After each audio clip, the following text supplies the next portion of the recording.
I want to invite you to do something a little different with me right now. If it is safe to do so wherever you are, I want you to take a deep breath in. Just a nice, slow breath. Right. Hold it for just a second and let it out as slowly as you possibly can. It feels good to just pause, doesn't it? It really does. Usually when we begin our deep dive into a new stack of sources, we kind of hit the ground running. We're eager to untangle complex webs of data, to debate theories, to move at this really rapid pace. Yeah, we usually cover a lot of ground very quickly. Exactly. But today we are intentionally slowing down. Because today we're looking at a text that does something totally counterintuitive. It uses absolute deliberate stillness, the most mundane, quiet daily routine imaginable, as a psychological hack to rapidly acquire a new language. It really is a remarkable shift in strategy. Instead of gripping the listener with this high-stakes narrative to keep their attention, the material we're exploring requires an unhurried, almost meditative state of mind. Yeah. The lack of tension isn't a flaw here. The lack of tension is actually the mechanism. Which is so interesting. So the source material we are unpacking today is a transcript of an English learning audio session, and it's titled The Daily Path. Great title. Right. It features two guides, Laura and Thomas, and the target level is A1 to A2. Meaning it's designed for absolute beginners to pre-intermediate learners. Exactly. So whether you're listening to this while staring down a mountain of urgent emails or gripping the steering wheel on a crowded commute, or, simply seeking a brief moment of calm in a chaotic day, consider this deep dive an invitation to just step off the treadmill. We could all use that. Definitely. We are going to deconstruct how the anatomy of a simple, quiet routine is actually a highly sophisticated pedagogical tool. What's really fascinating here is the intersection of cognitive science and psychological grounding. When we strip away the frantic noise of a typical day, we expose how the brain actually prefers to absorb information.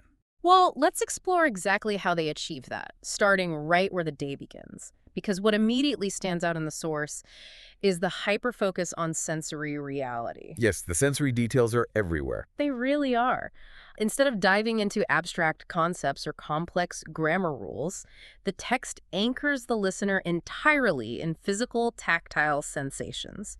The guides, Laura and Thomas, have very different mornings, but both are defined by their immediate environment. Right, they kind of set the stage physically. Yeah, so Laura wakes up and notes that the morning is quiet. She looks at a pale blue sky. She opens her window and specifically describes the cool air touching her face. That tactile feeling of the air. Exactly. She hears birds singing gently and a friendly neighbor sweeping the sidewalk who waves good morning. It establishes this profound environmental awareness. By describing the physical sensation of the cool air or the specific color of the sky, the narrative pulls the listener out of their own internal monologue. Right. And it places them squarely in the physical space of the room. And it does the exact same thing for Thomas, even though he is having a much harder time. Yeah, Thomas is definitely not a morning person. Not at all. Thomas wakes up slowly. He notes his body feels heavy, his alarm rings, and he explicitly calls it loud. He has to deliberately stretch his arms, stretch his legs, and sit up carefully. But notice how the pacing never shifts. What do you mean? Well, Thomas's reluctance to get out of bed is described with the exact same slow, deliberate phrasing as Laura's cheerful morning. The calm persists even through the heavy body and the jarring alarm. Oh, that's a great point. And later, they both experience these highly relatable shared moments. They both look in the mirror and notice messy hair. Very universal experience. Right. Thomas describes brushing his teeth slowly and feeling cleaner. Laura's roommate makes tea, and we literally hear about the whistling kettle and the rising steam. And Thomas cooks breakfast and specifically notes watching the bread turn golden in the toaster. Just watching the toast. Yeah, just watching the toast turn golden. It feels incredibly vivid, almost like watching a photograph develop slowly in a dark room. Oh, I like that analogy. Thanks. You begin with this blank surface, and as you wait in the quiet, the shapes begin to emerge. Gradually, the image of the day comes into sharp focus through these tiny, mundane details. The steam, the golden toast, the messy hair. The everyday things we usually just ignore. Exactly. But extending that dark room analogy, I want to understand the chemistry of what's happening here.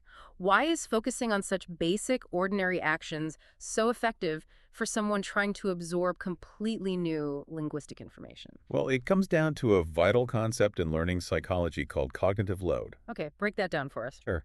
When you are learning a new language, especially at that A1 or A2 beginner level we talked about, your brain is already working incredibly hard just to process the abstract symbols and the unfamiliar phonetics. Right, just deciphering the sounds is exhausting. Exactly. Your working memory only has a limited number of, let's call them slots, available at any given time. If a lesson tries to teach complex vocabulary using complicated abstract scenarios or intricate storylines. Like a bank heist or something. Right, exactly. If it does that, it demands that the learner use their mental bandwidth to imagine the situation and translate the words simultaneously. It's just too much. It is. That leads to cognitive overload. The brain simply runs out of processing power and drops the information. Precisely. The system crashes. But by relying on universal, shared human sensory experiences, the source entirely bypasses the need for imagination. Because you already know what it feels like. Exactly. You don't have to expend any mental energy trying to imagine what a heavy body feels like when an alarm goes off or what a whistling kettle sounds like. You already have deep, well-worn neurological pathways for those experiences. Right. So by connecting new vocabulary directly to lived, physical realities, the brain only has to attach the new word to an existing, deeply familiar feeling. It drastically lowers the cognitive load. So the familiarity acts as a bridge, allowing the new language to cross over without resistance. That's a beautiful way to put it. Well, that makes perfect sense for a morning routine at home, but that raises a really fascinating question about how the text handles the rest of the day. Right, because leaving the house is a different story. Exactly. If the goal is to keep the mental bandwidth clear, how does the source tackle environments that are actively hostile to learning? I mean, I'm talking about the commute and the modern workplace. This is where the psychological engineering of the text becomes very apparent. It deliberately reshapes the chaotic external world to match the internal pacing they established in the morning. Let's look at how they construct this reality, because it's wild. It's nearly 8:00 a.m., and the packing of the bags is meticulous. Notebook, pen, keys, wallet. No scrambling for keys. No frantic searching. Laura ties her shoes, grabs a jacket and an umbrella. As Thomas walks to the train station, the street fills with people, but he focuses entirely on passing a small cafe, smelling fresh bread and warm coffee. Again, leading with the sensory grounding, the smell of coffee. Right. And at the train station, there is absolutely no rushing. People stand in neat lines, waiting calmly. A commuter's dream. Seriously. The train arrives with a soft rumble, not a screech. Thomas finds a window seat, places his bag on his lap, and deliberately relaxes his shoulders. Emphasizing the physical relaxation of the shoulders. That's key. And the workplace is just as perfectly regulated. Laura arrives at a tall white office building. Thomas enters a quiet floor. He sits at his desk. The computer screen lights up, and he reads his emails carefully. Carefully and slowly. Yes, he types replies slowly, deliberately checking his spelling. During a break, they pour coffee and share quiet laughter about the weather. Potential rain, just very gentle topics. Right. In meetings, the manager speaks clearly, and the only sound is pens moving across paper. And at lunch, they have light conversations about music and movies, followed by a short walk with the warm sun on their faces. They break the micro actions of the workday down into a sequence of perfectly peaceful steps. They do, but, I have to push back on this portrayal a little bit. Okay, go ahead. This feels like a snow globe version of reality. Think about your own commute this morning, or the reality of a modern office. Trains are late, people are stressed, and work is often a place of frantic energy and putting out constant fires. Doesn't sanitizing the workday to this extreme degree make it completely unrealistic and therefore less relatable for the learner? Well, it is entirely unrealistic. You're right about that. But we have to look at the underlying psychological strategy. Okay. The goal of this source material isn't to provide gritty, documentary-style realism about the horrors of rush hour. In the field of language acquisition, there's a barrier known as the affective filter. The affective filter. Unpack the mechanics of that for us. How does it actually work? Think of the affective filter as your brain's internal threat detection system, which is heavily managed by the amygdala. When you feel anxious, stressed, or self-conscious, like when you're navigating a crowded train or dealing with a stressful boss, that filter goes up. It's like a shield. Exactly. It acts as an invisible wall, and it literally hijacks your cognitive bandwidth. It blocks your brain from absorbing and retaining new language input. If you are tense, the neurological pathways required for memory formation are suppressed in favor of a fight-or-flight response. Wow. So by introducing stressful, realistic work scenarios, a language lesson would accidentally trigger the learner's own work anxieties, completely shutting down their ability to learn. Exactly. And the stakes are even higher here because the text relies on a technique the guides call shadowing. Shadowing. Yeah, shadowing involves the learner listening to the audio and repeating the sentences slowly out loud, almost simultaneously. That sounds neurologically exhausting. It really is. It requires immense neurological bandwidth to process incoming auditory signals while actively commanding your mouth to form unfamiliar phonetic shapes. Right, making sounds you've never made before. Yes. If you add emotional stress or complex plots on top of that, the learner simply cannot keep up. By actively removing friction and anxiety from the narrative, the source essentially pads the walls of the environment. Ah, I see. The sanitized commute is a deliberate pedagogical tool to keep the effective filter completely lowered, allowing the shadowing technique to actually work. So the calm isn't just an aesthetic choice, it's a strict functional requirement for the brain to do its job. Exactly. The absence of stress is what allows the words to stick. That is brilliant. All right, so if the daytime routine is designed to keep the effective filter low while absorbing new input, the evening routine seems designed for something else entirely: retention. How does the text shift gears when they finally get home? Well, the winding down phase mirrors the intentionality of the waking up phase, but the focus shifts heavily toward memory consolidation. The transition is marked so beautifully by the environment. Laura notes the afternoon ending and the sky turning a soft orange. They close their files, shut down their computers. Physical acts of closure. Yes. On the train ride back, Thomas watches the city physically slow down as the lights turn on in the windows.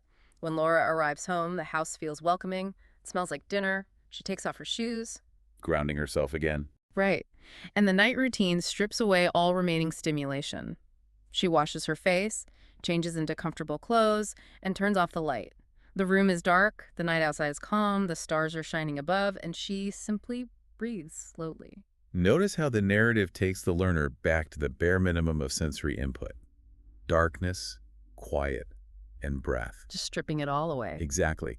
This lack of external stimulation is absolutely crucial for the brain to begin filing away the new information acquired during the day. But before that sleep comes, Thomas engages in a very specific, deliberate action. Yes, the journaling. Right. He finishes dinner, relaxes in his room, reads a book, and then opens his notebook. But he doesn't write a page. He writes down just one single sentence. Today felt steady and peaceful. Yes, today felt steady and peaceful. That action really struck me. If we think about the brain like a ship that has been sailing all day, absorbing all this new information, writing that single sentence is like dropping a heavy, secure anchor to the ocean floor. It secures the entire day in place. The anchor metaphor works perfectly here, because an anchor doesn't need to be as large as the ship to hold it steady, right? It just needs to be firmly set. Exactly. But it contrasts so sharply with the messages we constantly receive today. We live in a culture that demands extensive journaling. Oh, absolutely. We are told to write pages upon pages, to process our complex emotions, to track our habits, to optimize our productivity. Think about all those self-improvement apps demanding lengthy reflections. It can be overwhelming. It is. In a world completely obsessed with volume, why does this text explicitly highlight the act of writing just one sentence? It comes back to lowering the barrier to entry for memory consolidation. When we are told to extensively journal, it inevitably becomes just another stressful task on an already overflowing to-do list. Just one more thing you're feeling at. Right. The barrier's too high, and ironically, the pressure to write a full page often triggers that exact same effective filter we discussed earlier. Because staring at a blank page is incredibly intimidating, especially if you feel you have to write some profound thesis about your day in a language you are just barely learning to speak. The cognitive load spikes immediately, but a single sentence, that is an achievable low-barrier action. Anyone can write one sentence. Yeah. In the context of language learning, it forces the learner to actively recall and cement one piece of vocabulary or grammar without feeling overwhelmed. And in the context of mindfulness. It is a grounding practice of distillation. It forces you to sift through the noise of the day and find its absolute essence. It demonstrates that profound closure doesn't require volume, it only requires intention. Profound closure doesn't require volume. I love that. It's about the quality of the attention, not the quantity of the words. Which really brings us to the final, fascinating section of our exploration today. The meta lesson. Yes. As the evening routine concludes, the source steps completely out of the narrative. Laura and Thomas break the fourth wall, and they speak directly to the learner to deliver an explicit meta lesson about progress. They reveal the architecture behind the entire exercise. They step out of the story to explain that the peaceful routine was actually a metaphor for the learning process itself. And they offer this really gentle, direct encouragement. Thomas tells the listener, you listen carefully, you follow the rhythm. Acknowledging the effort. Right. Laura adds that maintaining that kind of deliberate focus takes patience, and that the listener should be proud of the time they spent practicing. And then they state their core philosophy very clearly and slowly. This is the crucial part. Laura says, remember, you don't need to be perfect. That is not the goal. Progress comes from consistency, not perfection. Thomas follows up by emphasizing that everyone should go at their own pace. There is no rush, no pressure, just keep listening, keep practicing, and keep moving forward. Progress comes from consistency, not perfection. That single phrase basically serves as the thesis for the entire document, and it connects the language learning strategy to a much broader psychological truth. You know, it reminds me of the biological mechanics of building physical strength in a gym. Oh, how so? Well, if you walk into a weight room on your very first day and try to lift 100 pounds, your central nervous system recognizes that massive strain as a threat. It panics, and it literally shuts down the muscle fibers to protect you from tearing something. The effective filter of the body. Exactly. You fail the lift, you get discouraged, and you likely never return. The physical stress breaks the system, much like an overwhelming stressful narrative breaks the cognitive system and spikes the effective filter. Exactly the same mechanism. The alternative is walking into the gym and lifting a 5-pound weight. It seems almost too easy, perfectly mundane, but you do it every single day. Small, consistent actions. Right. You lift those 5 pounds slowly, with deliberate form, paying close attention to the mechanics of the movement. Your nervous system feels safe. Over time, that quiet, repetitive consistency builds immense resilient strength. The strategy for physical adaptation and neurological adaptation is identical. That alignment is what makes this source material so elegant. The slow, mindful routine described in the story, the careful pouring of tea, the slow typing of an email, the deliberate relaxation of the shoulders on the train, the single sentence written at night, that routine is exactly how true learning happens. Wow. By aligning the content of the narrative with the neurological method of instruction, they have created a perfect loop. The medium truly is the message here. You learn the language of peace by practicing peacefully. You learn the language of peace by practicing peacefully. As we bring this deep dive to a close, I want to maintain that deliberate, unhurried tone we've cultivated today. We have taken the time to thoroughly explore how a simple A1, A2 level language text can reveal the hidden architecture of both effective learning and a truly mindful day. It's a lot more than just vocabulary. It really is. We started by noticing how hyper-focusing on small, tactile things, the pale blue sky, the feeling of a heavy body, the sight of golden toast, lowers our cognitive load and anchors us in reality. And we examined how stripping away the chaotic noise of the modern world keeps our affective filters low, allowing our minds to safely and deeply absorb the information in front of us without triggering our defense mechanisms. We felt the soft rumble of a train and appreciated the quiet focus of an ordinary office. We explored the immense power of dropping a gentle anchor at the end of a long day by writing just one carefully chosen sentence rather than forcing ourselves to produce volumes of reflection. Quality over quantity. Always. And we uncovered the profound meta lesson hidden within this gentle repetition, that progress, whether in acquiring a new language or building a meaningful life, is built on small, consistent actions, completely free from the crushing weight of having to be perfect. It provides a highly functional blueprint for steady, sustainable forward motion. It really does. And so as you transition back into the flow of your own day, whether that means heading into a demanding meeting, navigating heavy traffic, or just moving on to the next item on your to-do list, we want to leave you with a final thought to mull over. Consider the core philosophy we've discussed today. Progress comes from consistency, not perfection. Yeah. If progress in language, and perhaps in life, comes from simply observing and repeating the quiet moments without any pressure to perform flawlessly, how might applying that exact lens change the way you view your own daily, seemingly mundane routines? That's the real question. Tomorrow morning, when your own alarm goes off loud, heavy, and demanding, how might you respond differently if you treat that moment not as a stressful interruption to your peace, but as the first, simple, quiet step in a steady, unhurried practice?